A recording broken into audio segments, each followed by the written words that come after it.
Tous en attendant il y a bonne nouvelle, nouvelle alliance. Alors que nous ce matin les bons combats de la foi. Alors que les bons combats de la foi. Alors sur total la Bible et sur le biso mingi foi. Alors faut tous dans la foi, tous dans la condiment. Luc 8 43 à 46. Kuna ce total na verset au bazo le biso mingi. Femme oyo abane ko perdre son. En tout cas, azaki moi si o a souffert qui tobingon eza lokola maladie, a souffert qui mana problème oyo, asal nango 12 ans. Bible be asal nango 12 ans, alukai ba minganga, aluki a dépenser mbongo na ebele, mais azwa ki solution te. Solution na ye, jour moko ezaki Jésus abandai koleka. Ataki foi na ye bandai kati na ye moko habite so na landi Jésus na simbe lamba na ye ngala kozwa solution problème o ya maladie et que si langai problème o son so bimanga chaque jour et que kata na mbala moko et que stopper alors que moi suana aleka ki liboso Jésus te pour asolola na Jésus mais ataki foi na ye kaka il fallait soki na batumso batenga funa Jésus te fandi quelque part na bandi kosola nena ces problèmes nangai mais moi soana azaki na foi na ye habité so na simbika elamba Jésus na toucher kaka nga son o eke kata ne que stopper mbala moko alors que foi na ye ke asimbi elamba Jésus alors que maladie na estopaki na kaka a touché qui est là-bas Jésus. Alors Jésus a la puissance moko. Ce matin na zo pesa o Jésus. Jésus on ngana yo to landi lelo. Aza o ya zo pesa biso solution. To tia foi na ba problème na biso. To tia foi na nyoso toza ko sala. Même maladie, même oza problème ya kobota. On lobi que na bali me na sali ba ne na zo zo mwana te. Solution na yo ezaka Jésus Christ de Nazareth.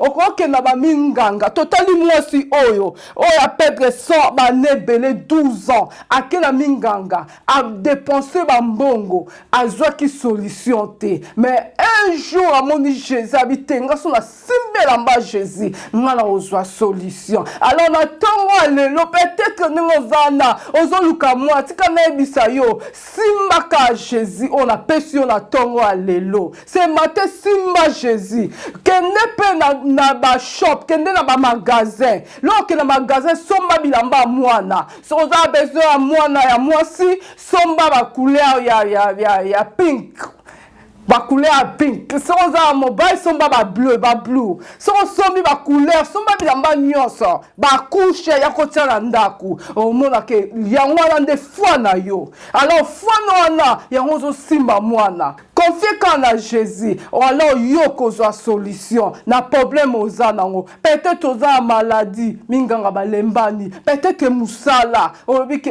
musala na ngai classe na tangel mena ozwa musala te kotia te ke baninga langa bazuite nga pe na kozwa te yo simba Jésus za na foi simba Jésus yo komona ke musala yo kozwa baka Jésus mutapesinga yango tosala befort na biso mote poto ko échouer alors totel aka Jésus comme exemple à moi sur bande kotanga makila mbula na mbula balobi 12 ans 12 ans. Alors, nde tozana tolobaka toujours malamu. Que ça soit un problème moko. Kon ngate ko bimisa ke ate ke simba te. Foza na fo bimisa malamu. Bibezo loba biso kutu diye moko aloba ki maloba kitoko. Na munoko na ye. Bibezo loba na Genèse 1 à 1 jusqu'à 4.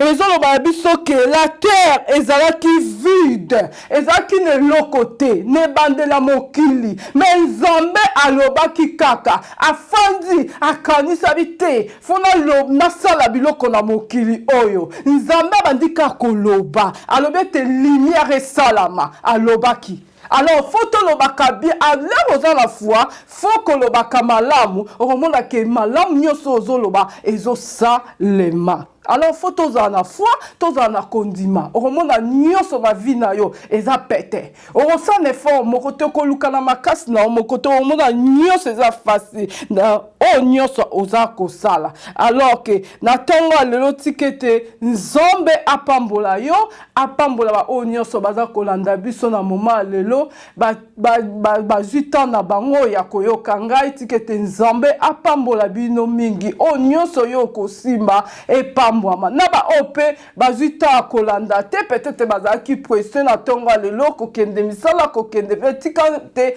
bénédiction ya l'éternel elanda bango esika bazali alors ke nzambe apambola bino